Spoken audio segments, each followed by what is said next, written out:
First up is child care update. Good morning, Commissioners. I wanted to introduce our Sourcewell partners. You might remember a few years ago we had quite the discussions around child care licenses, and our Sourcewell partners have done a great job in helping us not only build a more effective model, but also help us keep our child care slots in the county.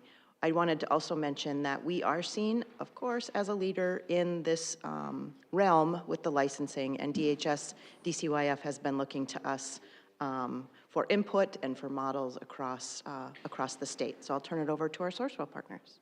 Thank you, Kara. Good morning, everybody. I'm Michelle Tauges, Director of Licensing Services at Sourcewell, and I've been with Sourcewell for 9 years. And then I'll let Michelle introduce herself.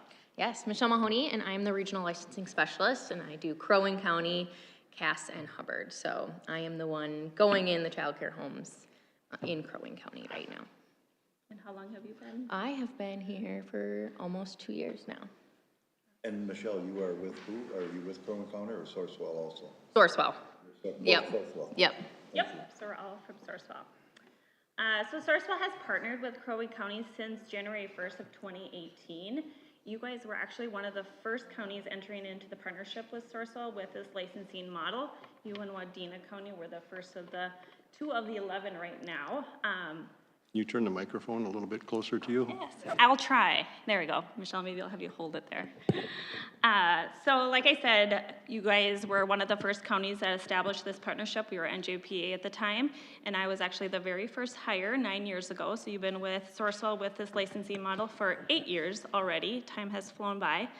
And so again, this whole idea was stemmed from the Region 5 Social Services Directors that came to Sourcewell with this idea and this approach of modifying and streamlining our licensing process and partnering with us to carry this licensing duties at Sourcewell. Since then, we've expanded our services. So like I mentioned, we partner with 11 counties. So we partner with all Region 5 counties, and then also we're in Region 4, Becker, Douglas, and Stevens counties, and then we're in Region 1 and 2, Hubbard, Mahnomen, and Norman counties. And so with that, we have 3 full-time regional licensing specialists, like Michelle mentioned. She is the Crow Wing County Regional Licensing Specialist as of 2 years ago. Previous to that, I was actually your regional licensing specialist for Crow Wing. So again, one thing that we do hone in on is that we try to recruit local. And so we really try to, thank you, Debbie. We tried. John helped us. There, oh, she has the magic touch. So we really try to hire local, and so Michelle does live in Crow Wing County, and that's one thing that we really strive for is with any county that we partner with, if we have to hire, we really try to find someone within one of the counties that they license. So like she said, she also licensed Cass and Crow Wing in Hubbard counties. So with that, with this whole licensing model, we have really helped leverage and streamline all of the processes and procedures across the 11 counties. So when we do onboard new services, especially when we did Crow Wing, we really helped streamline all of our process and our paperwork and our onboarding process, and just really streamline across the counties that we partner with, which really helps benefit the providers so that it's easier to navigate and to have the resources available for them across the 11 counties. One thing I just want to mention that we do have an annual cost that we do charge Crow Wing County for our time for our service for family child care. We also partner with Crow Wing County for adult foster care, but I'm not talking about that service today. But those are the 2 licensing services that Crow Wing partners with us, or partners with Sourcewell with.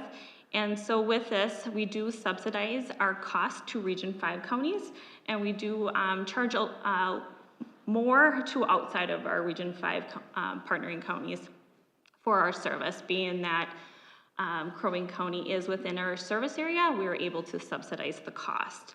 And so with that, again, this is something we also in kind is that my time as the director and then Michelle's direct supervisor, that is all paid for by Sourcewell. So the county is not paying for any supervisor costs or any of that, and then we do have an admin that supports our team, that Sourcewell absorbs those costs as well. I do have a question on that. So is there a fee to the provider? And if there is, how much is the fee? Is it a scale depending on how many children they have? And then does that fee go to you and then you subsidize the rest? Is that what? Great question. So there is a annual license fee of $50. That is something that the county establishes through your fee schedule. And so there is every December, the provider is charged for the $50 to renew. Essentially, it's a continuous license, so it's just an annual cost. That fee is actually mailed to Sourcewell, but deposited at Crow Wing County. So we are just handling the check, but giving the money to Crow Wing County. And that is something that the county decides if they want to have a fee for family child care. That can be waived if the county would decide to do that. But currently, all of our counties that we partner with have a $50 annual fee. But it's costing more than the $50. I mean, if you had 100 and you collected 50, we're paying more than to Sourcewell than that. But you're subsidizing. That is the max fee that the county can charge. And we are paying Sourcewell to provide this service. Prior to coming on board with Sourcewell, we had a person who was retiring. And so Right. that gave us the opportunity to look at what made the most sense. So we are paying Sourcewell a fee, but we're not paying for the associated costs like unemployment insurance and health care and all of those things. So it's more fiscally reasonable for us to do it this way. And the services and the process and procedures have definitely improved from the Right. way in which we were providing it. No, I'm very happy with it. I'm just kind of curiosity question. So then how, yeah, I'm Great happy question. with it. So how much time do you think it takes to process Crow Wing County as far as the licenses are concerned? I mean, is it one full-time person working on this all the time, or how does it work? That's a good question. So currently our regional licensing specialist with our model, this is not similar to other counties. This is something that we've established. We have looked at multiple times, realigned, but our caseload size for max caseload is around 160, which Michelle's kind of hovering around the 145, 150. And so for Crow Wing County, there are, I believe, 72 license programs. 70. We 70. just lost 2. 70. And so with that, we have to do annual visits with all the providers. We have to do all the new inspections as we get new providers on board. That takes a lot of time. And then we have to do all the investigations along with your child protection team. So we do work closely with your child protection team. But I'll let Michelle kind of speak to about, that's a really hard question. It really depends. It varies because we just don't know when those complaints will come through.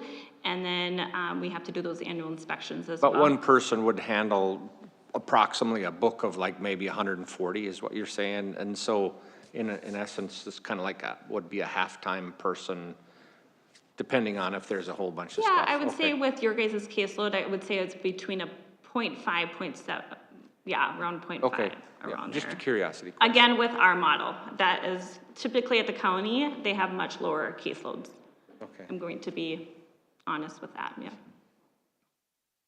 maybe you want to take on some more work then if you guys. Or we can hand off some more stuff to you. Yeah, well, adult foster care, we do partner with you with that service as well. And that's, since, I think, July 1st of 2019 with that. Okay, We'll talk later, Paul. all right, thank you, Those are great questions. Keep them coming. Mr. Sourcewell. All right, so our role, or Michelle's role as your regional licensing specialist, again, we are responsible for partnering with 11 counties to oversee the licensing duties and rules and statutes for family child care licensing, which I'm sure you're all well aware. They're constantly changing. There's a lot happening with all the legislative changes around family child care. So again, we're trying to keep tabs on all of that, informing all your providers, informing all of our partners at the county level, so that we're all aligned with all the communication that is coming from DCYF. Also, we're ensuring compliance with all applicable federal and state regulations, whether it's fire code and local jurisdiction. We work closely with your local planning and zoning, and at the county level and at the city level with your new providers entering into family child care licensing. And then we serve as your advocate for the families, for your providers, and supported through this licensing service. And then establish and maintain strong collaborative relationships. So again, we're out, if we're hearing that there is a need in a certain area in one of your cities, and we hear that there's committees forming to establish and build capacity around family child care, Michelle is the person that is helping addressing anything that, if there is any barriers or challenging with licensing, she's working closely with your community partners to help with that and helping them navigate that.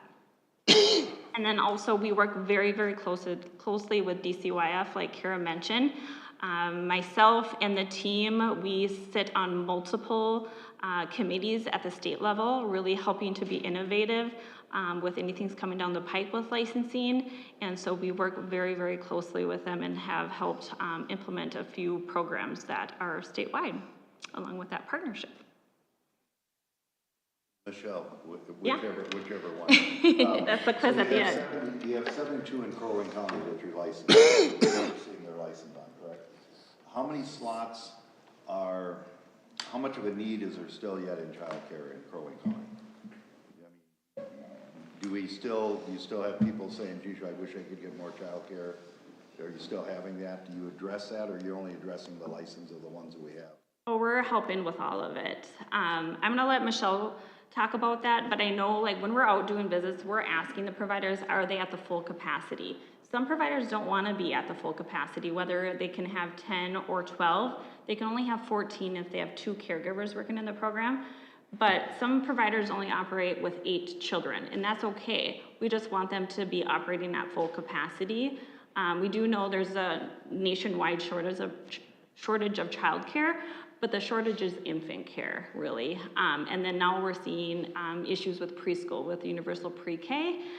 There's been a struggle for providers to fill their preschool slots because of the universal pre-K, but I know there's some work around that where that might help support providers to get preschoolers enrolled into the program with some legislative changes that might be coming down the pipe, which hopefully that will So help. in your best estimate, what do you think we are short in Crow Wing County as far as needs? Shall I answer that direct question? It's hard to say. Crow Wing does have quite a few centers that help with that childcare slot as well, not just family childcare. But there are some providers that have wait lists, and there are others that are looking for kids. I think it really depends on the quality of care and Hours of Mich- operation yeah. and what they have to offer. And some are open only Monday through Thursday because they want, a day to go do appointments or things like that. So, and that works for some families if they have a grandparent that wants to watch them one day a week or things like that. So it really depends. First Children's Finance does a survey every year that really lays out and maps out the capacity needs in each county. And so we can send that data over to you guys if you want to see the exact number of what they see the slots needed for Crow Wing County is. I have that, and I can get that to you guys, if that would be helpful. A few years ago, they said it was just really tough, and I know up in my area, there was a couple of people that were providers and just said, you know what, we're done with that now, we're gonna go on to something else. Our kids are all in school, we don't need to be doing this. Yeah, so something unique about Crow Wing is we are staying very steady. So we're not seeing a decrease in licensing. We're not seeing a huge increase, but we're staying very steady with our slots. And so I think a lot of that has to go with some of the statewide initiatives that have been launched. A program called Wayfinder that Michelle's going to talk about in a little while really supports programs that are starting and getting them running in an effective manner that keeps their business running. Because sometimes a provider gets in this business and they don't realize all of the business aspect of it. They are just thinking, I'm going to care for kids, but then they get into it and they're like, well, I'm not making any money. And so trying to balance the business side and caring for kids can be difficult. So I think having someone that they can talk to besides a licensor, because sometimes we can be intimidating or they don't want to talk to us about certain things.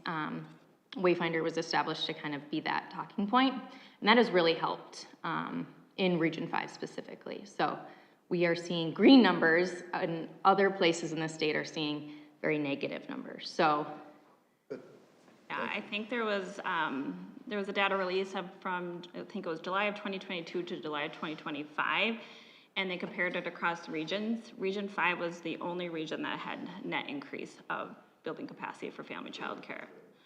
So again, we really try, and as we hear, if you guys are hearing childcare concerns in your district, please reach out to us. We're happy to see if we can do a little recruitment efforts or whatever it might be. But we are, definitely actively working with our Wayfinders to build recruitment in the counties that we partner with, for sure. So I think Michelle's next. So some other things we're seeing, like I said, it's staying steady. So in 2025, we had 7 new programs, but we had 7 closures. So we stayed consistent. So far in 2026, we have lost 2 providers. We've gained 1, but I do have 3 applicants, and I have quite a few in the inquiry phase. So in that process, they're doing our orientation and thinking about applying. So we have quite a few in the queue. Hopefully, we'll get some applications and get them through the process here. So we can keep steady and even grow. And then we do a child exit survey. So anytime a child care provider leaves the field, we send them a survey and we ask them to fill out so we can figure out, why are they leaving the field? And some of the trends that we saw, moving, family reasons, moving out of state, or we had one that transferred to just child foster care. So very different reasons. And that is your Crow Wing County data, responses from your providers that have left the field. So that's pulled from Crow Wing. And then we use that data to help us develop targeted resources and supports, and then address childcare access needs within the community. Perfect. All right. So for recruit and retain, so with our orientation for any new provider entering into becoming a family child care license program, there is we have a self-paced onboarding process. Previously, 9 years ago, the state requires that it's only offered 6 times a year. And so one thing we were able to create internally at Sourcewell was our self-paced online orientation. So they have access to it within hours of submitting an inquiry survey to Sourcewell.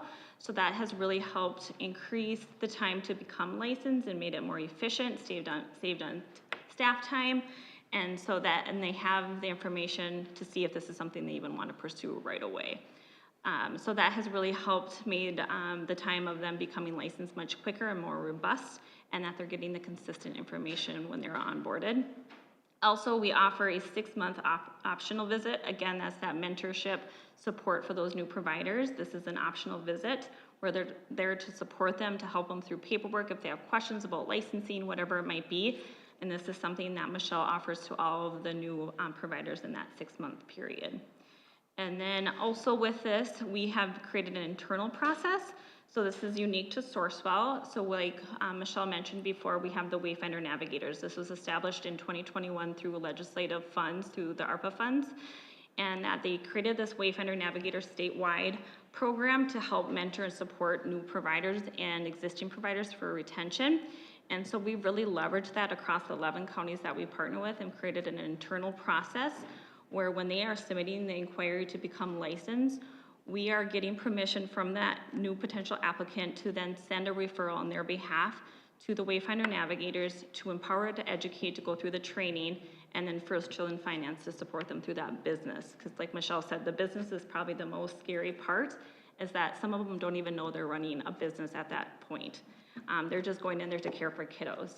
And so this is really setting them up for success and giving them the resources right at the beginning stage with that process. Appreciation, we do Provider of the Year. So this is something that we're kind of in the midst. July 1st is our area where our timeline where we are pulling all the nominations from the previous year and then get to deliver the award and present it at our annual conference that we host at Sourcewell in our studio, which is a virtual conference on a Saturday, and we announce the Provider of the Year. So we'll be announcing that in September, which is always our favorite thing to do, is deliver those awards. And the county actually gets to choose the winner for that. So we redact the information of the provider information, and then they just pick up based on our criteria, and then we release the name once they select their winner.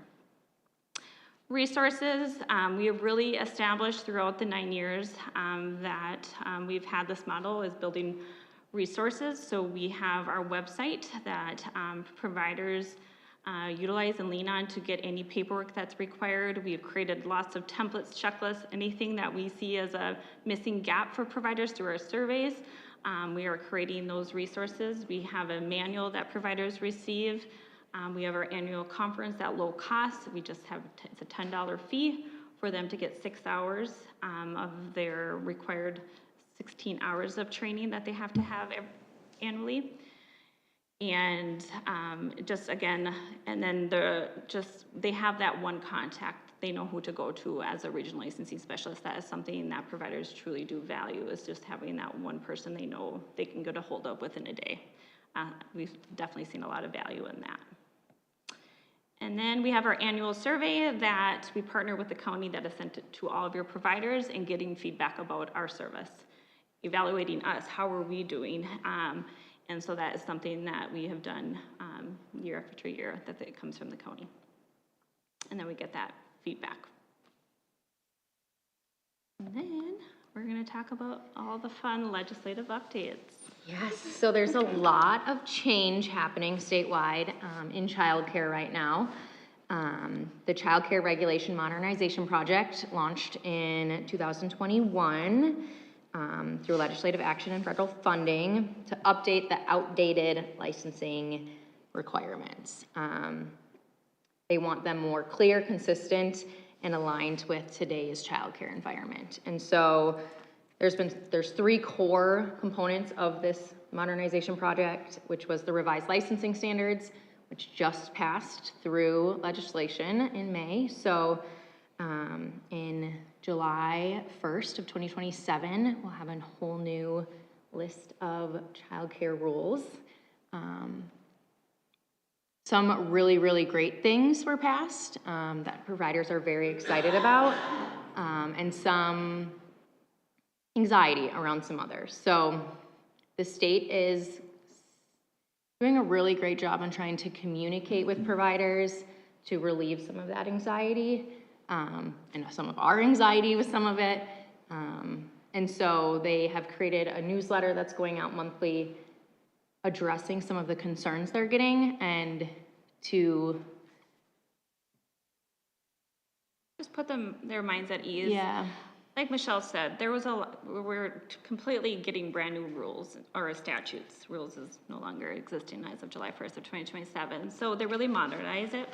But one thing is there was multiple focus groups, opportunities for providers, parents, guardians, county, anybody that would want to speak to on these rules and statutes that were recently passed, had the opportunity to do so.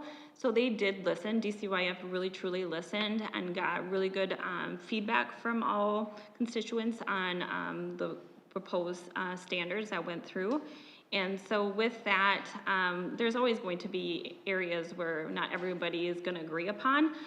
But I would say the majority of what was passed, it was in favor of the providers.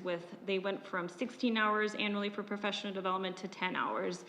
And the capacity, we always had to do variance requests, so the county approves variance requests.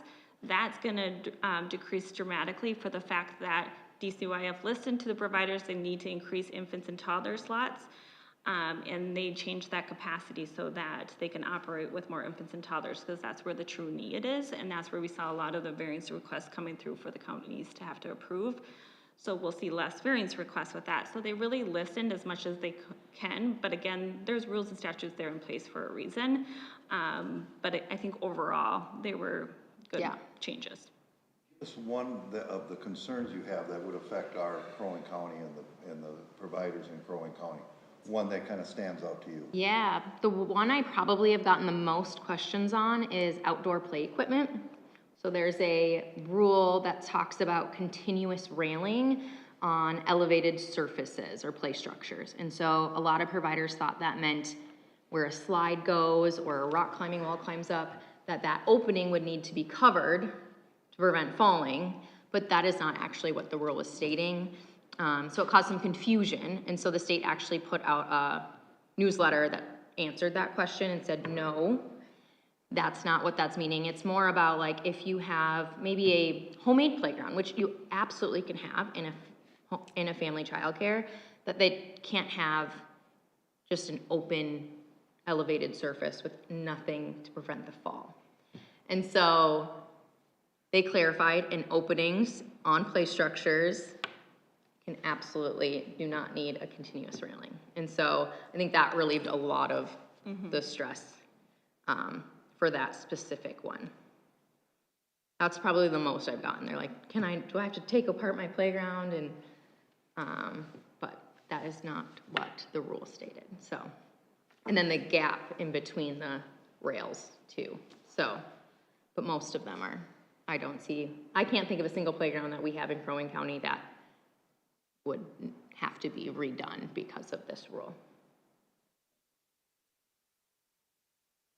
And so then they kind of were waiting to see if they passed these new standards to do the other two core components of the modernization project, the risk-based tiered violation system. So this would help prioritize violations based on the level of risk. Is that our timeout or? No, you're good. Overtime. Rather than treating all violations the same. And so we're seeing a lot of issues with liability insurance companies. And so we're hoping this alleviates some of that, whereas like you get a speeding ticket, your insurance increases. Insurance companies, if they get a violation in a childcare for something very little, their insurance is increasing astronomically that they can't even stay in business. And so this hopefully will relieve some of that and create some clarity around what violations would maybe have a little higher risk than not completing a training or something like that. And Analogy. yeah, and then abbreviated inspection. So those programs that have been in business for 20 plus years with no violations, they would get shorter inspections from me. So instead of having the long list of an annual inspection, I would come in with a lot shorter of a list and only have to check a certain amount of things. So giving grace to those providers that are doing a good job every day. And one of the hardest professions out there. Relieving some of that stress. And so, yeah, we talked about a lot of the other points I have already with those big changes coming with legislation. We're all still learning and waiting to hear more information from DCOIF directly about how these rules are going to be implemented, waiting for implementation plans and how it affects our roles and then what it looks like for providers in the future as well. And then the provider hub is another thing that has been talked about for a very long time, which is moving all of the paperwork to online. So the application, things like statewide system online, we've been getting pushed back and back and back, and we still have no launch date for the provider hub for family childcare. But we have been chosen, our Sourcewell counties, to be the pilot.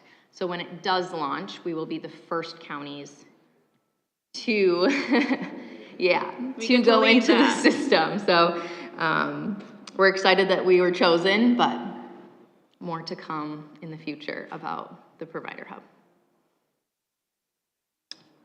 Yes, and again, I think that concludes kind of our presentation, and I just want to do a shout out to your Crow Wing County staff. We couldn't do this licensing service without their partnership and support. They've been amazing for the past 8 years, and we just truly appreciate your guys' support in partnering with Sourcewell with this service and trusting us with carrying this service out to all of your family child care providers. And that concludes our presentation today. Does anybody have any further questions for us? that, I do.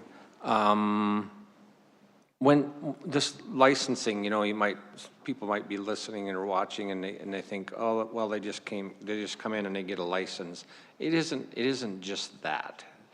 So once you go out, I would assume you go out and look the facility over, and then really the question is, do you go out, are you required to go out every year, or do you go out every year and walk through the facility and make sure it's clean and meets the standards, and you do that, and then does a report get sent back to the state of Minnesota? Yep, so we use an online checklist called EC, Okay. and so it gives us what we're looking for when we go into homes. So every year I have to conduct one unannounced annual inspection. Okay. And so we do give our providers a 3-month window. So they'll get a letter usually a couple months prior and say, hey, your annual inspection is coming up. I will be coming in April, May, and June. Can you please let me know your close dates so I'm not going out and they're not open? It helps us manage our caseloads a little better by doing it that way. So we do give them a little bit of a heads up that they're having an annual inspection, but still they don't know what day we're coming and things like that. And we check their water temperature, their fridge temp. We make sure it's clean. Okay. We're counting the kids that they have and making sure they're within the capacity that they are required to abide by. We're making sure their pets are vaccinated correctly. A lot of the health and safety we're always going to be checking. We're looking in their fridges and in their cupboards that there's not sharp objects readily accessible to them. Making sure their training and the people that are in their home are safe to be there, have the background studies needed. There's like 276 items I look for in an annual inspection. Sure. So just a few things that I look for when I'm there. And I was kind of smiling when you were talking about the playground equipment, because it brought me back to Garfield, where I went to grade school, and the playground equipment way back then was not, I don't think they thought about safety too much back then. Metal monkey bars, and it brought me back to, I don't know if anybody remembers Shirley Warner. She was the playground monitor, and she'd like literally pick you right up in the air. It was a different world, and now everybody's like, so anyway, all right, good job.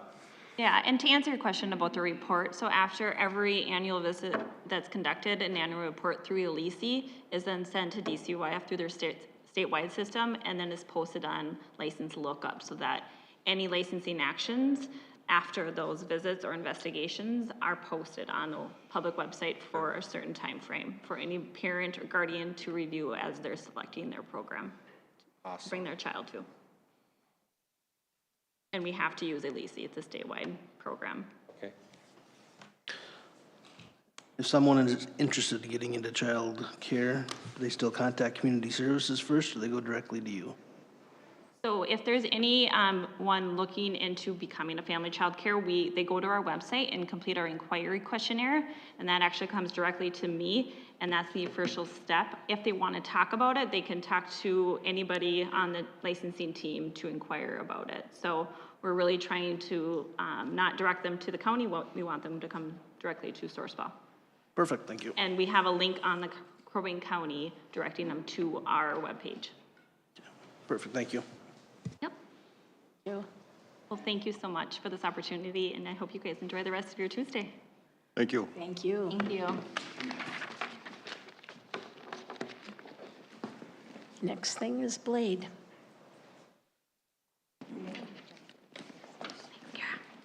Cara Terry again, Community Services. Brainerd Lakes Area Drug Education is a coalition of community partners.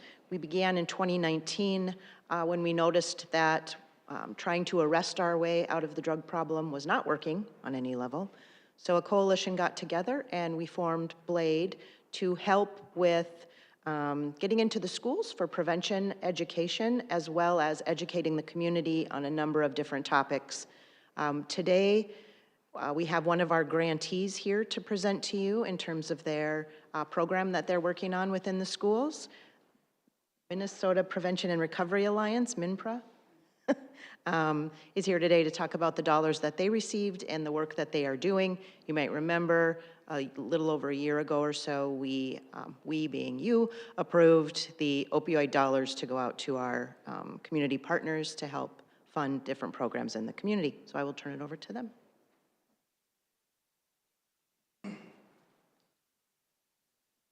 Good morning, ladies and gentlemen. My name is Josh Nelson. I'm with MNPRA and Know the Truth Project.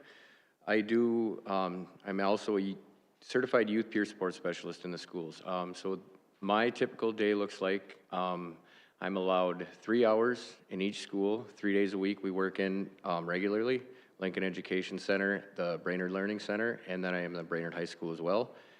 And before I get started, I want to say this is my first year doing this. It's been a great opportunity, amazing. I built some awesome relationships with the principals, their staff, and they look forward to having us come in each and every, it's Monday, Tuesday, and Wednesday. So the students really react well to what we have going on.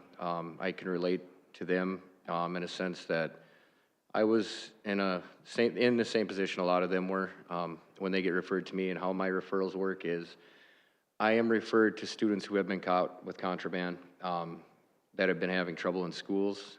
So I will talk to either Amy, Jessica, or any other teacher that has the referral form filled out, and they will send them my way. And that's gone really well. I want to talk about some of the successes, but we have some numbers and stuff up here on our slide. So the first slide actually is how well our program has worked, our Know the Truth prevention program. So 28% of the students reported experimenting with prescription pills in the school year of 2024 to 25. 84% of those students increased knowledge about the prescription pill risks after these Know the Truth presentations. And what our Know the Truth presentations look like is myself, and I usually have 2 volunteers from Minnesota and Adult and Teen Challenge, peers with lived experience with substance abuse, how it's impacted us, how it's impacted our families' lives. And we go in and give our personal lived experience stories with this, and the students react pretty well to it. We get some good feedback, and it opens their eyes. It paints a picture of what addiction can actually do, and how it not only affects ourselves, but the ones that we love. Yes, sir. Quick question. Initially, you talked about being primarily in the District 181. Yes, sir. Do these figures that you have up here represent the entire county, so all the 3 public school districts, maybe even some of the private Yes. ones in that? So Yes. it's everything? That reflects These everything. numbers. That's correct. Yes, sir, Okay, Commissioner. thank you. You're very welcome. And then we thought this was great right here, this 91%. 91% they would reduce or discontinue as a direct result of this programming. With the fentanyl epidemic, we really stress on that situation when we're in schools talking about that. And I can tell you a few success stories that I have after that involving that same sort of situation. Our next slide, I know that we have some numbers and some data as well. So these are the services that we offer: the individual one peer support monitoring, focused group recovery sessions, and what that looks like is small group settings. I work with about 10 to 15 kids over, in BLC and LEC. They come in, we just sit down, we talk. It's about an hour session. If they have anything that they need, if they need resources from me that I can provide to them. We've collaborated with Lakes Area Restorative Justice, Brian over there, and Paul Johnson at Timber Bay for some after-school activities for the kids. Because I know that friend groups has a lot to do with peer pressure and what can happen before and after school and even during school. So if we're getting them on the right path to that, I believe that's a foot in the door. That's a step in the right direction. And then our Know the Truth presentations, these are prevention-based presentations. Prescription pills, the risks, the opioid dangers, THC and alcohol. We're seeing a lot of vaping going on in schools, so I'm getting a lot of referrals from the nicotine vapes. About monthly, we go around and do a vape roundup in the schools, local schools, Crow Wing County schools, and we collect on the upper of about 150 vapes that have been confiscated by teachers, school staff, principals. we dispose of those safely. So that's a win. That's a huge win. Trying to get those out of the schools as much as we can. And, you know, providing the students with the knowledge that they need to know about these things, how they haven't been studied long enough. There's no long-term evidence-based studies on what these things can actually do to our health. And unfortunately, it's our students that are at the mercy of being the guinea pigs for these things. They're marketing to them, targeting to them. So that's something we just want to stop. Peer-led experience, live stories, like I was saying, 2 volunteers and myself go into the schools. We're usually allowed about 4 or 5 classes in the health and science classes, typically 9th grade. This year we were able to reach out to Mike O'Neill in Pequot Lakes. He allowed us to do 7th grade. Him and I had a discussion. We would like to be that more the target age. At 9th grade, we know that it's already kind of, you know, they've probably experimented with it. And that's what we found in our data and what we've looked in the surveys that we take. So I think 7th grade is that's been a great opportunity to start to get into that school, and then hopefully working forward, excuse me, we can make something happen with that. Yes, we'll do the next slide.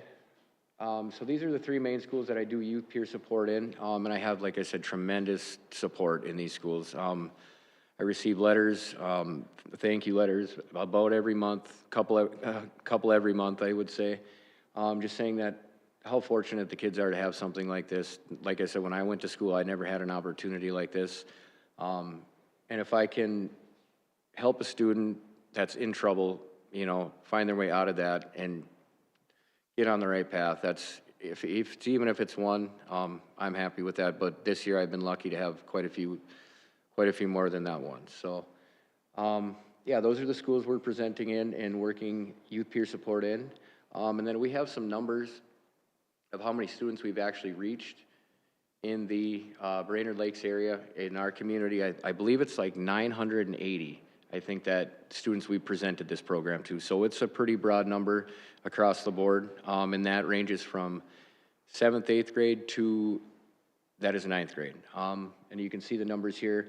Of course, the schools with a little bit lower enrollment have a little less attendance, but the schools with higher enrollment, we're reaching more students in that aspect. So that is great. Would you like to say anything, Tal? Okay, sounds good. And this is my awesome supervisor, Talia. So.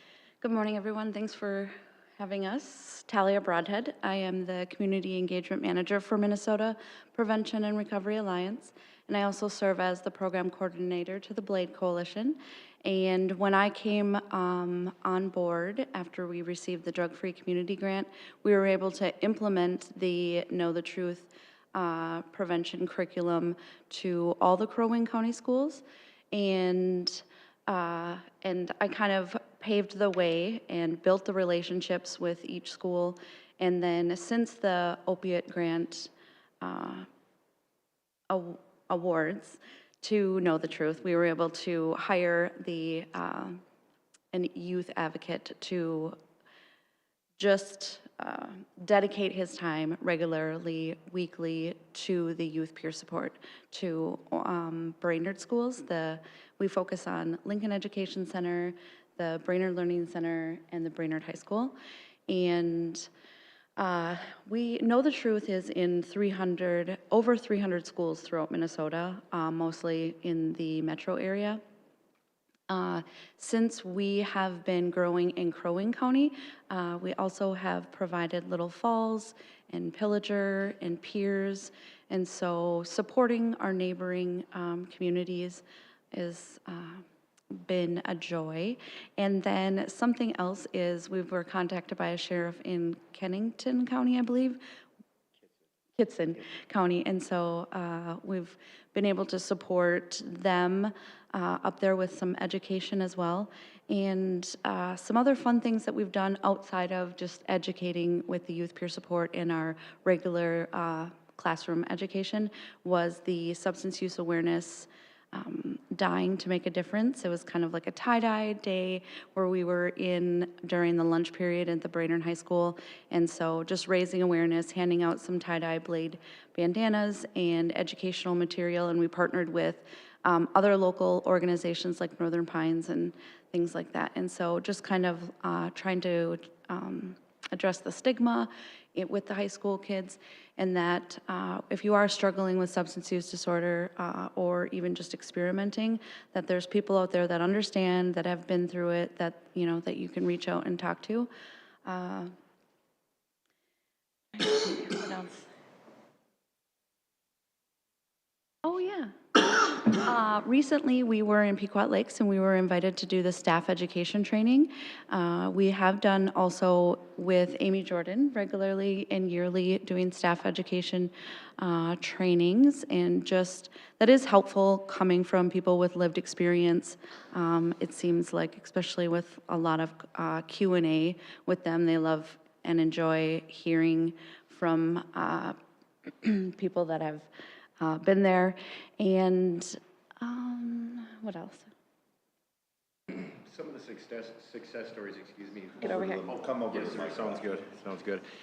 So the one I find most relevant to the topic at hand is I was working with a individual, 7th grade individual at the Lincoln Education Center.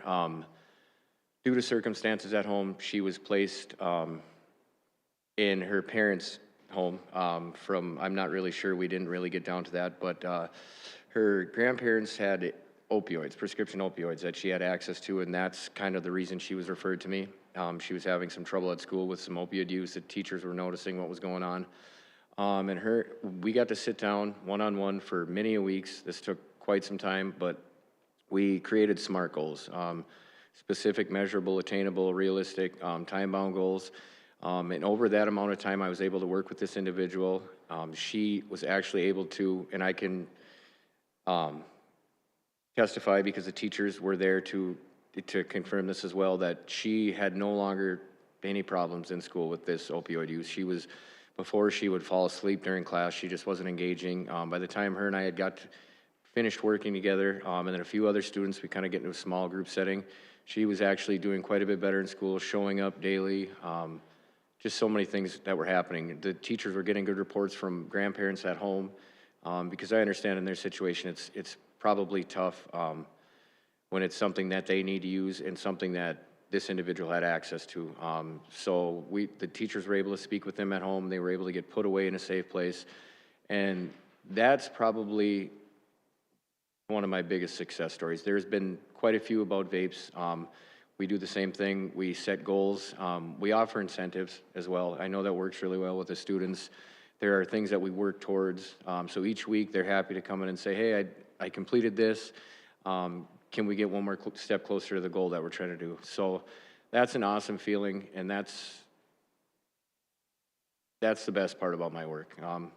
For sure, sometimes it's going to be a little bit emotional, challenging hearing what's going on at home, but when you do get a win like that, that makes every second worth what I'm doing. So. We do know that positive reinforcement works, and so we award them with some gift cards and such. So Josh works with them in that regard. Some barriers that we face would be, of course, it's legal. My parents do it, my grandma does it, and so I would say that that's a barrier. I think getting into schools was challenging. It's been with new leadership roles, it's been a little challenging over at the Brainerd High School and the Forest View Middle School, but we've been in contact with Tammy Stelmach. So moving forward to next year, we're hoping to get in there a little bit more and expand our services a little bit more. That's the goal. And like I said, when Talia said Kittson County, that was a great opportunity. Between Hallock and a few other towns, Lancaster, that we were up there, it's kind of a smaller community, but the sheriff had reached out to us because there was a present problem it was either THC, vapes, or prescription drug use. So we were able to get up there and present, and the support we had up there was amazing from each and every school. They haven't had any programs like that up there ever, and they said that they would love to have us come back. There's actually a couple private schools that they would like us to come up there to, and we'll kind of work on that next year when we cross that bridge. So what do you think has been the challenge? Like you said, it was hard you mentioned Talia, harder to get into the school, get your foot in the school, and I think that's been Is it because there's a stigma of you guys coming in and the school admitting that there is a problem, even though there is a problem? The first year, when I started, I remember Amy Jordan stating that they didn't have a problem with vapes.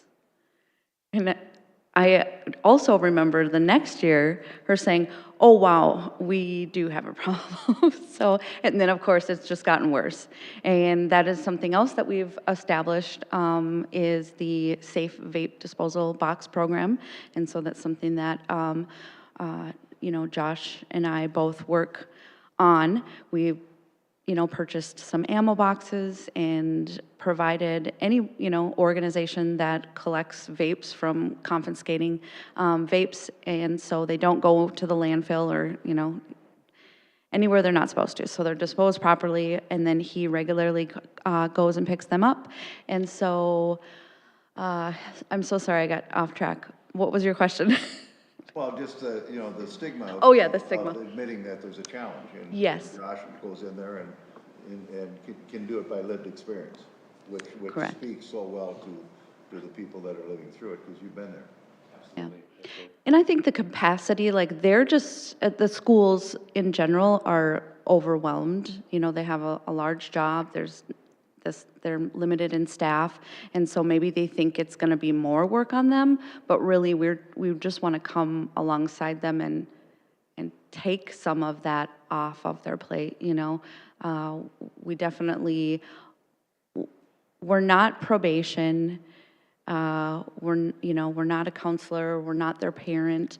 We are mandatory reporters, you know, we are certified peer support specialists. We had to take, you know, a test with the with the MC board or MCB. And so I think the understanding of what we were providing was, I mean, we're new, so I think that was also a huge barrier. Well, it talks about, you know, until we can, what did Kara say, we can't Arrest. arrest ourselves out of it. You know, and this is at the early signs of it. This is when people are testing it or, you know, playing with it or whatever, before it becomes an addiction. And I think it's, you're not gonna prevent them all, but you're gonna get a bunch of them that we would be dealing with later on in life if you don't take care of it. Nip it in the bud, I guess, is the old way of putting it, but I hate to use the word bud today, but, you know, so. Again, I'll have to come up with a new term now. Absolutely. Yeah, and I'm glad Kara mentioned that, because, like you guys said, that level of trust with the students when they know that this is between what we talk about and what they want to mention. You know, nobody else finds out, you know, if they're vaping, if they're using THC, if they're using prescription pills, they usually can come to me comfortably and talk about that. And then that's when we can start working on the problem, because we don't know what the problem is until they can present it to us. And that's the biggest challenge, is getting that one barrier broken down. And once that's broken down, then we can start doing work. Yeah, and it's not always about substance use when he's providing that youth peer support with the students. It's, you know, what does a healthy friend look like? You know, coping skills, hobbies, you know, what does next week look like? You know, just, and also not just not using, right? That can seem really overwhelming, like, but just let's try not getting high before school. And if you can do that for a week, like that's a huge win.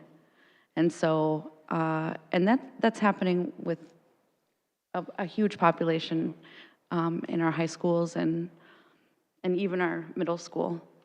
Yeah. And like I said earlier, ninth grade, most of these students have experienced it, have experience with it. These substances have used it. So like I said, when we worked with Mike O'Neill up at Pequot Lakes Middle School, I think 7th grade, you know, they're not so familiar with what we're talking about right away. And that's a good sign for me, because I know that they have an experience with it at that point.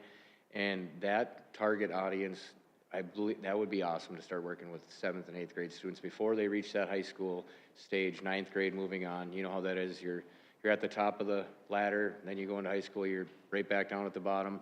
A lot of things are going on. It's a big time in students' lives. A lot of changes happening. So if they're aware of these dangers and how potentially dangerous they can become, not only to themselves, but their families, to how much addiction actually impacts, that's the goal, for sure. And we kind of like, I think even in the educational classroom presentations, they're hearing how easy, this, sometimes you hear addicts, they're in jail, they're causing all this trouble, and it's just chaos. But then when you kind of break it down to, it started when I was your age. I was sitting in a classroom, I was experimenting with marijuana and nicotine, and, it just was a slow and steady. And when you break it down to just those simple beginning steps to relating to exactly where they are in their life and what they're experiencing right now today, then they can kind of maybe see a little glimpse of, oh, wow, maybe, this is how it got out of control. I mean, addicts don't usually just start smoking meth or shooting heroin. So I think that is a good place to start. I mean, it mostly starts with nicotine and THC. That's what we usually hear.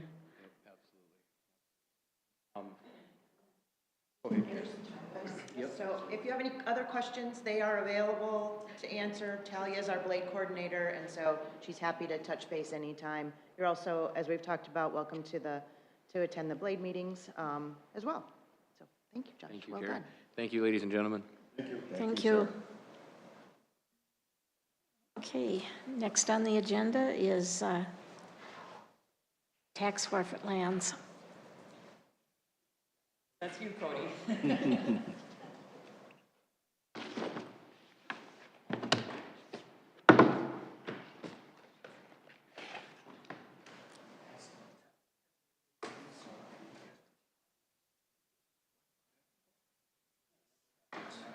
Never happens here. Thank you.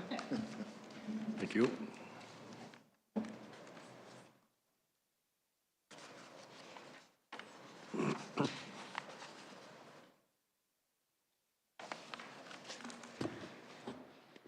Good morning. My name is Cody Dirks. I'm a senior field representative with Great River Energy, and I am leading the real estate and right-of-way for the Northland Reliability Project. I wanted to come in this morning to provide some updates on the project itself, Phase 2, which we are prepping for construction later on this year, and to look over some of the Crow Wing County lands that will be pursuing easements, which is included in the packet that I gave you there, a breakdown of the Crow Wing County lands along the Northland Reliability Project route. So a couple things I want to run through is, of course, the Northland project is 3 phases. Phase 2 overview and schedule for where we're at in 2026. County lands along the NRP route.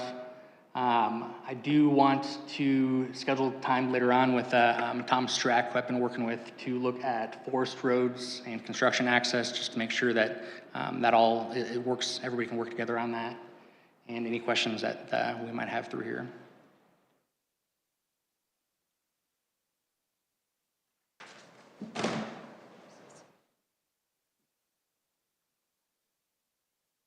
Perfect. Phase 1, we are in construction. It's all pretty much going through the corridor that's already there. Basically, yes, yep. Phase 1 construction, we started last fall. It continues on there in the green at the bottom of the map. Phase 2, which we are prepping for construction, there in the middle, the gold color, and Phase 3. I do want to highlight there is Crow Wing County lands in Phase 2, of course, but also in Phase 3. I would anticipate about a year from now, I would come back and present some of the design we have for those parcels for Crow Wing County in Phase 3. So where we're at today is we are working to wrap up our engineering and design and to get to IFC or issue for construction here within the next month or so. We have started to exercise options for easements. So what that means is we're memorializing the easements that we acquired options on over the last couple of years, and we're continuing to work our way north.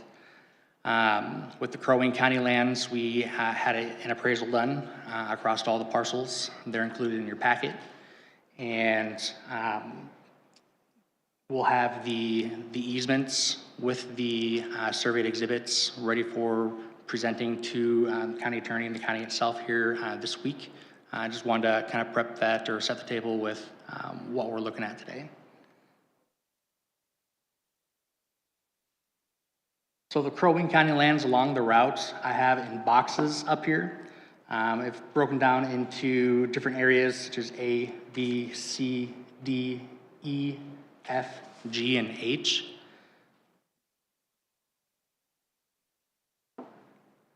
And this is the overview or the data table of all of the parcels, the parcel ID numbers, and then the tract numbers that are assigned to the project with the total acres of easements on those tracts and the appraised values with a total there at the bottom right. That would be on the first couple of pages of your packet there with the data table.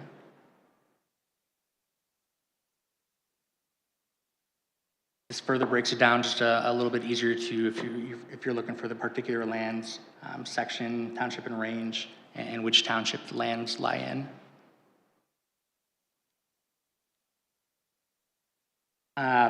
First portion, section A, this is at the very north end of phase 2. So what this tract actually does is it comes into Crow Wing County on the first couple of parcels, and then it ends there for phase 2. Phase 3 would pick back up there again on basically that same tract and cross more Crow Wing County lands. That's why that route ends right there. Here's some more tracts of land broken up into section B, going across, and there's some values there in the center. Section C up by Bear Lake. This is where the two lines kind of split before coming back together on the north end, again with values there in the center. And from the map overview, this would be sections D through H, which would be basically from about the middle of section 2 down to the very south end of Crow Wing County lands.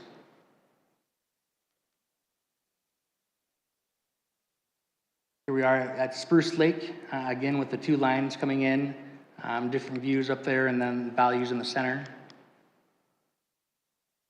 Here we are going over Highway 210 and across the Crow Wing County landfill lands.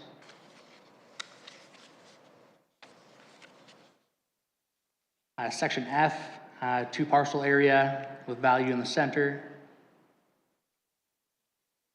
And G, a longer stretch of the line where it has a split or a break in the middle before moving just a little bit east and up over onto some DNR lands to the north of there. And our final section, section H, with values through there.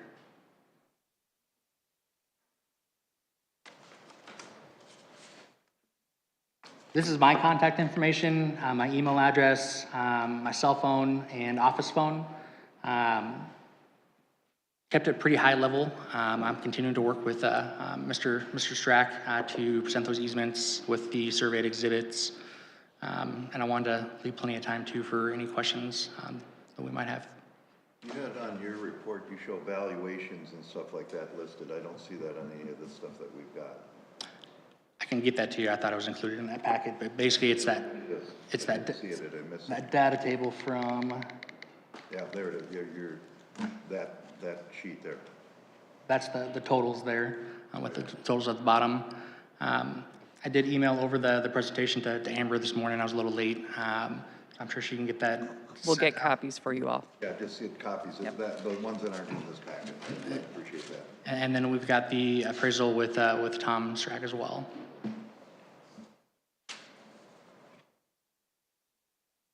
Thank you. Yeah, absolutely.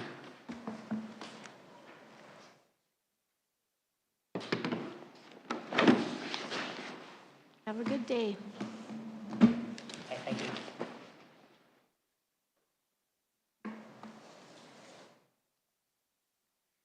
Hey, airport. Morning. Will you flip slides for me, or would you like me to grab the? I can grab it. You can do it. Okay. This is fine. I need to stand a little bit. Get stiff from sitting.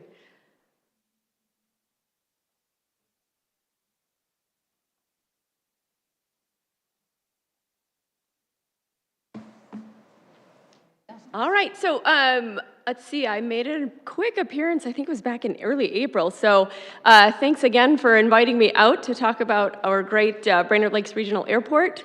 I sure appreciate any opportunity I get to speak with our community members, county commissioners, whoever it may be, Brainerd City Council and so forth. So thank you so much. Jennifer Roach is my name. I've been at the airport only since February, the end of February. And it's been a great start, I think, great fit for me, and really enjoying what we've got going on out there. And so if you want to go ahead, Amber. All right, so just digging right in, our airport really, I kind of boil it down to three things. We've got our commercial aviation side of the house, we've got our general aviation side of the house, and then we've got all the tenants that make up our airfield, airport businesses and non-aeronautical businesses, and that's really what I want to cover this morning.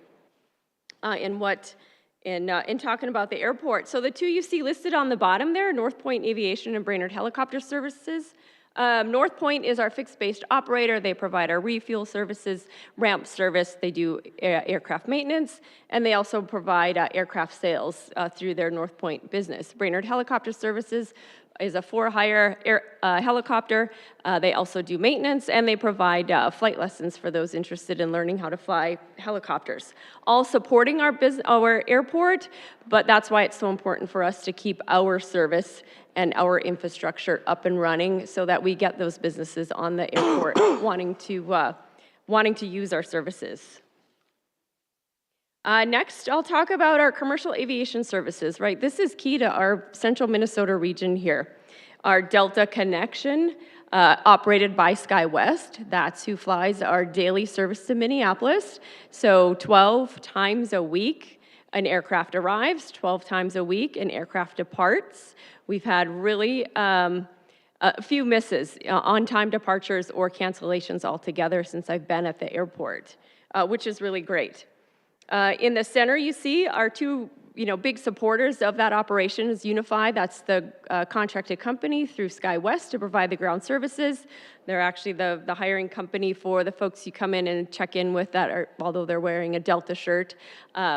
It's Unify is their company. So they do the check-in services. They provide the baggage handling, the refuel of the aircraft, de-icing operations in the wintertime.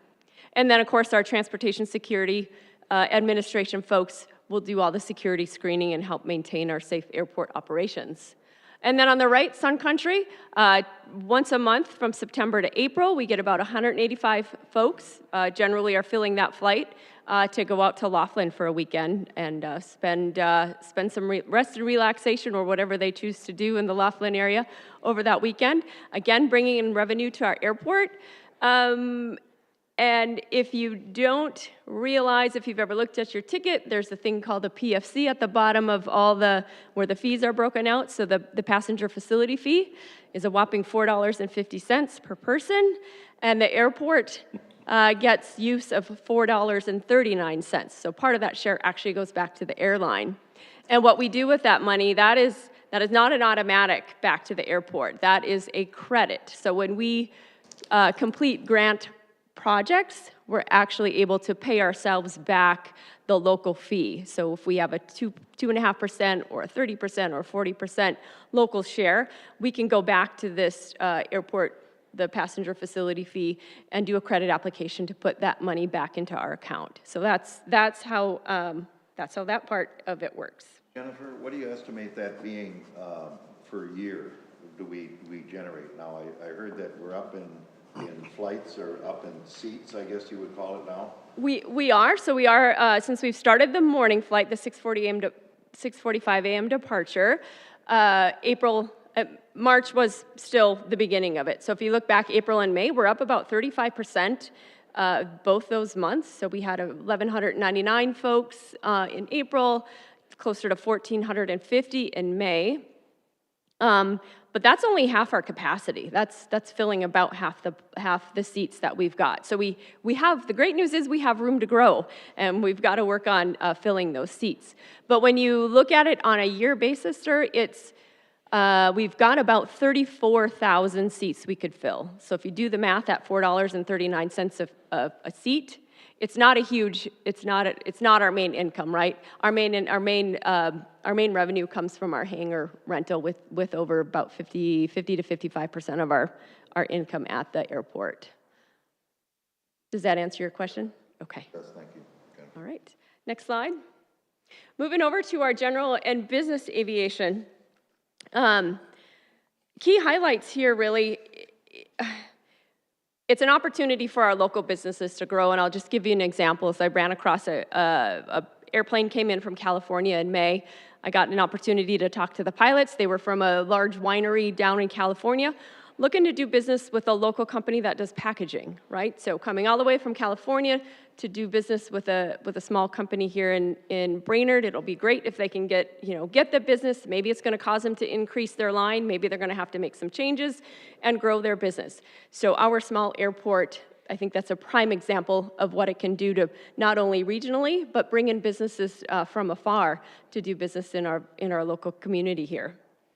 We also, if you're not familiar, we have Bemidji Aviation Services, and that runs UPS next day deliveries. So they land at our airport every evening, drop off packages, and UPS brings the truck up and is able to run those deliveries out.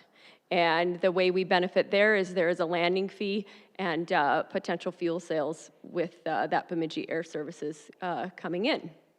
Our local flight training just brings aviation careers opportunities to local folks here, whether it's somebody wanting to start out just as a recreational pilot or somebody really with the dreams and goals to become an airline pilot or maybe a military pilot or wherever the air takes them.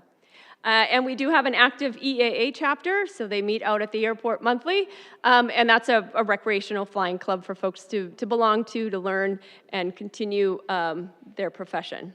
My last bullet up there are high demand for hangar space. We're currently sitting with only 2 vacancies in our smaller T hangars, so that's really good news. We've got just over 80 hangars available for rent at the airport, and I'll tell you, we have about 15 folks on the waiting list for larger T-box hangars. So folks are able to afford bigger airplanes, they want bigger spaces, and that's something right now we don't have the ability to provide to the community. So as I work with the Airport Commission on what is our long-range strategic plan looks like, maybe it includes an opportunity to put more hangars, the large box hangars on the airfield, so we can bring bring those folks in too. So does the airport own the hangars, or do they just lease the land the hangars on? Sure, so we've got a mix. Quite a few of them are airport owned. But so then it becomes a building lease. But then we do have a few private folks that have chose to build their own hangar. They lease the land for us, and that's set up on a number of years. So they technically own that hangar for a set amount of years, 40 years, 50 years, and then it actually comes back to the airport once that lease is up. That does become an airport building. None of that has occurred recently in the past. We're still, waiting out and working off those land leases. All right, looking at our capital projects and improvements. So of course we work closely with the FAA for our airport improvement program grants. We've got Minnesota Department of Aeronautics that helps us with state grants. And I already discussed our passenger facility charge, so that's a way that we get funding for projects. And of course, they all come with their specific rules and regulations, payment terms, if you will. We've seen through the COVID years an opportunity to build our great new fire hall and snow equipment removal building, and that was at zero cost to the airport. That was a zero local requirement, fully funded FAA grant. Beyond that, we're seeing 2.5% to 5% to 10%, and then some of the state grants run at a 30% to 40% local share that we've got going. This fall, we're looking at, for pavement and airfield maintenance, we've got a large project around the dollar figure of about $800,000, where we'll replace some taxi lanes, and our heliport will become a helipad, so we're doing some improvements around that structure. Lighting and navigational aid upgrades. Some are state-owned, some are federal-owned. We work with those entities to keep those up to date and operational, and then we're also just going through and updating our lighting, going into LED signs and lights as much as we can across the airport. Our security compliance enhancements, so recently completed phase 1 and 2 of a 4-phase fencing project, increasing the skirting that goes down onto the ground to keep animals. It's really a wildlife problem we have as far as security, if you will. And then increasing the fence height, adding the opportunity to keep more animals out and off the airfield for safety. And then future hangar development, we do have $3.5 million awarded to the airport in an FAA grant, and we're working with potentially the FBO if we're going to build a larger hangar, maintenance hangar, for them to increase their opportunity for aircraft maintenance, condense some of they've got quite a few different hangar spaces, so they really want to be able to consolidate and run their business more efficiently.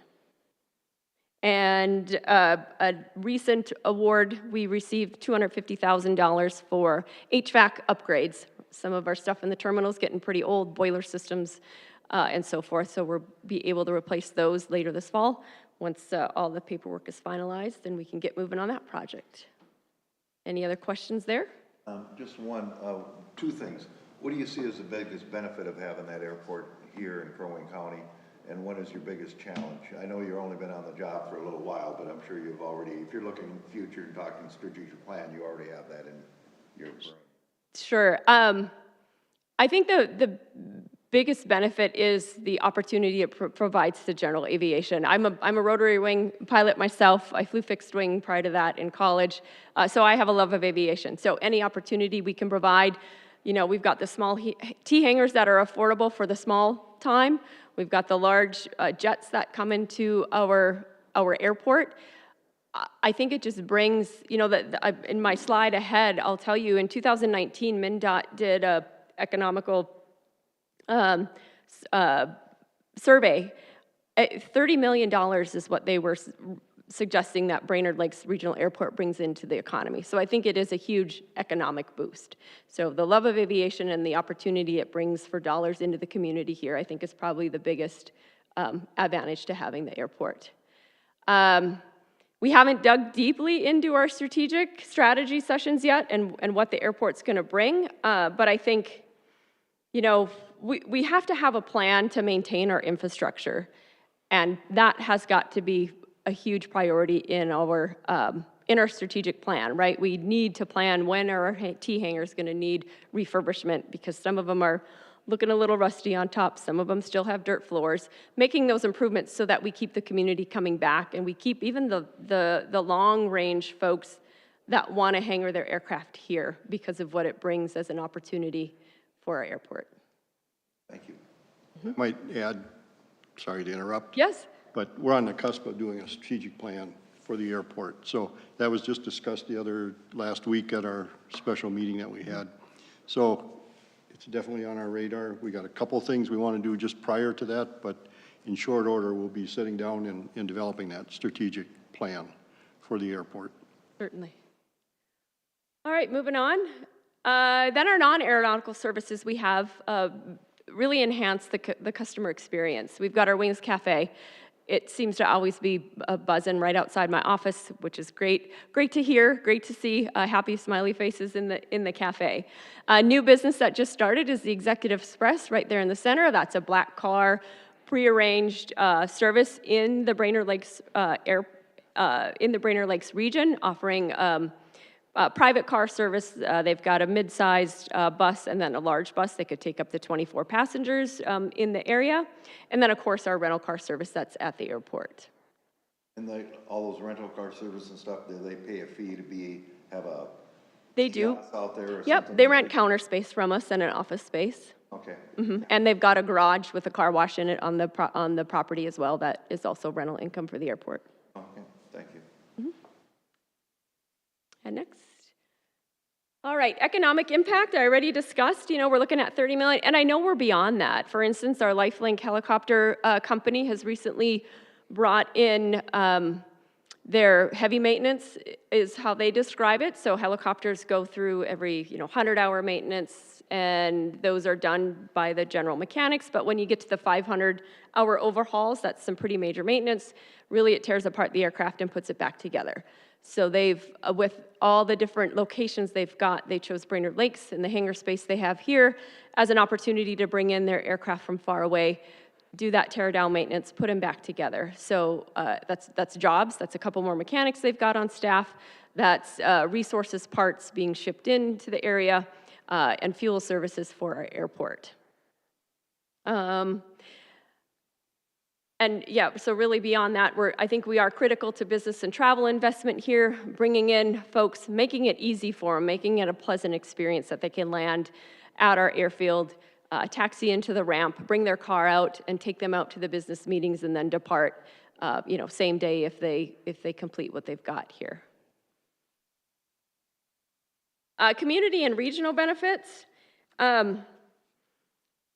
I think one of the big community things is bringing back the airport tours. I heard that they were kind of on hold for a while. So this spring, we've had quite a few school groups come in. We're kind of a destination for field trips, and we'll entertain them, kids of all ages. We've had first graders, kindergartners come in, and then we also have career exploration groups come in, 15, 16-year-old freshmen, sophomores in high school, being able to see and talk to folks. Everything from, our med companies on the airfield support that, our maintenance, aircraft maintenance folks support that.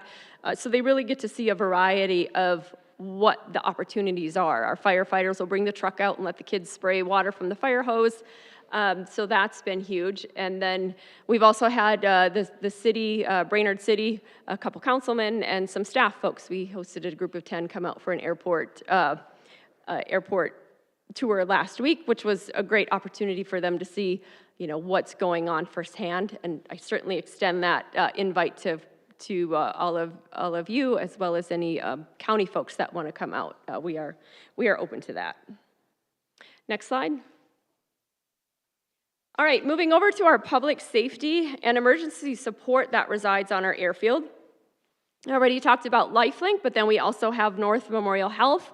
They average 1 to 2 flights a day, each company does, for either air transport or, to a site sort of crash. In one of the tours we did the other day, I believe it was LifeLink, said their primary pickup is actually stroke patients.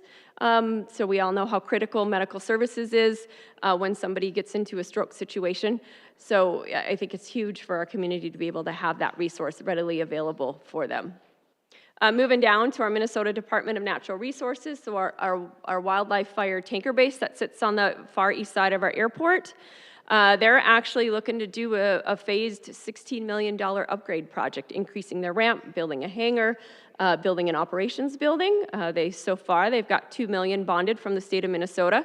So we're starting, it is their project, but we are facilitating that through our aviation engineering company, Mead & Hunt, and then working with really what that means to us. It's a land lease. They lease a large amount of square footage from the airport to be able to put their buildings up on and run their services from. We have 2 law enforcement agencies that have hangar space from us, both the Minnesota State Patrol and the Minnesota DNR Reinforcement. Our Civil Air Patrol is quite active. They meet Monday nights at 6:30. You'll see kids outside doing their drills. They offer an opportunity for kids to be able to kind of get a glimpse of maybe what Air Force life would be through flying and their drills. And then lastly, we see quite a few Minnesota Army National Guard helicopters come through for training flights, a lot of low approaches, some land and come into the cafe if they've got time for a lunch break, and always warms my heart to see those guys come in. But the biggest key that I'll end with really is the partnership with both the city and the council, city and the county. Continuing to do opportunities like this to let you know where we're at. Working with Steve and the other county appointees on the board has really been a great experience, and bringing the information back and forth. And then also I did have to include how much we work with the FAA and the Minnesota Department of Transportation aeronautical offices. They're a huge support to our airport too, and really believe in what it does and what our mission is here. So with that, any additional questions? I don't know that I have a question, but just a comment, just thanks for the job you're doing. It sounds like we're going in the right direction. Before Commissioner Barrows was on the Airport Commission, I was on there, and I'm just really happy we're going in a good direction. And it sounds like, I watched the Brainerd City Council meeting that or Commissioner Barrows and council person Yeager. It sounds like the proposal that you laid out to us is moving forward. The city council seemed like they were very excited about it. They made a comment that they said Commissioner Barrows has got a heavy lift over there at the county. I don't think it's going to be a heavy lift, Commissioner Barrows, so yeah. And thank you. Yeah, you're welcome. Thanks. One thing is, when the interim director, Neil, was there, I went out there one time and he took me for a tour around that airport. You know, for all the years I've lived in Crow Wing County and driven by that place, I've never knew what all went on there. I was just totally amazed. I mean, and how the FAA is such a big part of it. We think of where does all this dollars come from? A ton of it comes from the FAA, you know, and it is a gem. It absolutely is, and that was my goal here, was to kind of provide you a windshield tour, if you will, while you sit in your seats, so you recognize and know the different businesses that operate out there. This wasn't to focus on what I do and the 6 folks that work with me as airport employees and the snow removal and their day-to-day operations. It's so much more than that. Thank you.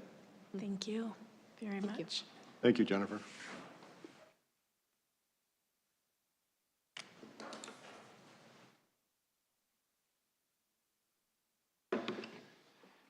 Well, good morning. I think this is broken. I saw that earlier. Yeah, you touch it, it breaks. Right, that's what, we need to put a sign up there that says, don't touch the mic, it's gonna pick you up no matter what. That was a problem with facilities about 5 years ago. Welcome, Reed. Yeah, I noticed on the last item on the agenda, so that must by default make me be your favorite, I assume, for the day, but what we're going to talk about just briefly this morning is just go through the land use ordinance updates. Just wanted to give you a quick timeline where we're at. We started this project back in March. We, at the Committee of the Whole, where we gave you a brief presentation on some proposals and where, where we thought the ordinance needed to go. And then we went to a public comment period from that date until April 17th. Been working with the Planning Commission on this a couple different times. They had a public hearing last month. They made a recommendation to you, which I'll go over here in a moment. Then we're here today to give you an update on what the Planning Commission discussed and their feedback on the ordinance. And then the goal is by next Tuesday to come back to you with a decision on whether to approve or deny or modify the ordinance as it's been submitted. So just a couple of things we wanted to talk about. During the comment period, I received a comment from Eden Renewables. They had some questions about the ordinance itself, supporting it in general. There were some questions about how we're going to be regulating battery energy storage systems, which is really something that you use with the solar side. And so I think that Tom Cosby with Eden is online virtually this morning to listen in on what we're discussing here. And then I know that there's a couple letters that came that are in your packet as well that came from Tom, as well as a letter that came from the Brainerd Public Utilities that was part of the packet. And so the Planning Commission, they did make a recommendation at their meeting on May 21st to adopt the ordinance as submitted. They did make one minor change recommendation. There's a provision in Article 42.12, letter C, that has a 2-mile setback to a city limit for the location of these battery energy storage systems. And there was a provision in the ordinance that allowed the county board to modify that if deemed appropriate, but the Planning Commission felt that it's really not something for the county board to review, since it would be a conditional use permit. And so that would be something that the Planning Commission would be the final decision maker, an interim use permit, not a conditional use permit. So they did make a recommendation to that. We did have to make a couple of amendments to the ordinance, and that's laid out in the memo that I presented as part of your packet dated May 27th. We had to generally clarify some wording to increase the clarity related to the battery energy storage systems. We had to have we did make some modifications based on some feedback we got during the comment period on setbacks. And so those were a couple changes that were made. I do also want to point out that during the process, we did receive notification from the DNR on May 4th that there were 3 issues with Article 21 of the County Floodplain Ordinance. So when we updated that last year, we basically get like a draft ordinance set from the state that they say that we have to implement, and it really comes through FEMA as well. And so they realized that they gave us some information that was incorrect in that. So when you're looking at floodplain mapping, there's these maps that are called FIRMs, and there's a list of, so we referenced the FIRMs that were, and they said we had to actually reference the actual FIRM has a number, it's an individual map, the county's broken up into these different maps for that. And so they said we had to reference and list each individual FIRM panel number within the ordinance, so that change has been made. And then we also had to make a change in Article 21.4 related to the floodway. So the floodway is the actual, like if you're talking about the floodway and flood fringe, the floodway is a part of the river where the actual river body is. The flood fringe is where the water actually might go in cases of a flood event. And so there was an error from the DNR where they allowed us, that our ordinance currently allows a 1.5-foot stage increase in a floodway for an event. So if somebody were to try to do a permit or they wanted to maybe do some intensive dirt moving, so then there's a required study to show that there wouldn't cause an increase in the floodway. And our ordinance would allow, right now, this is a 1.5 increase in the floodway, and that's not allowed. It's supposed to be a 0. It just was a technicality that when the DNR sent us that ordinance, they just had a typo in there for that. And then we also need to then update our date of start of construction. The FEMA has a big ordinance definition requirement for start of construction, and so we needed to update that as well. We had received the wrong definition from the state on that. So those are the additional changes that are being required by the DNR for Article 21 of the County Floodplain Ordinance. So overall, it's been a good process. Had some good feedback from the public on where we're heading with this. And unless there's any questions or if you have any additional thoughts, the plan will be to bring this back to the board next Tuesday for review. So just a question on the Planning Commission making that change. That's because by statute, that's under their purview, then I would assume that's... Not by statute, by the county board's decision. You've delegated decision-making authority for conditional and interim use permits to the Planning Commission Board of Adjustment. So they felt that if they're the ones making the decision on the interim use permit, they should also be the one just making the determination if the right setback is being met for these different use, for that battery energy storage system. So what's the setback thing? Why are we worried about? So right now the way we have it set in the proposed ordinance says that a battery energy storage system needs to be 2 miles away from the city limits of an incorporated city within Crow Wing County, because there's just a concern with those units that there could be if they start on fire, they can release a lot of pretty toxic fumes and can be pretty a concern for public health. And so we decided to be conservative and say we want to keep these away from high population centers.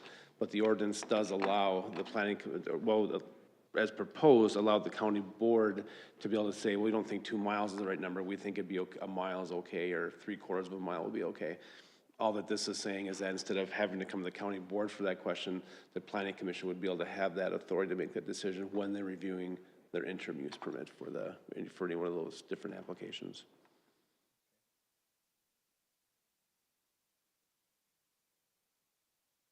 Are we good? Okay. I don't know. Well, thank you very much. I'll see you in a week. One more thing, Reed, I see you're here. Any issues or no? All good? Okay. All right. Thank you very much. All right. Thanks, Chris.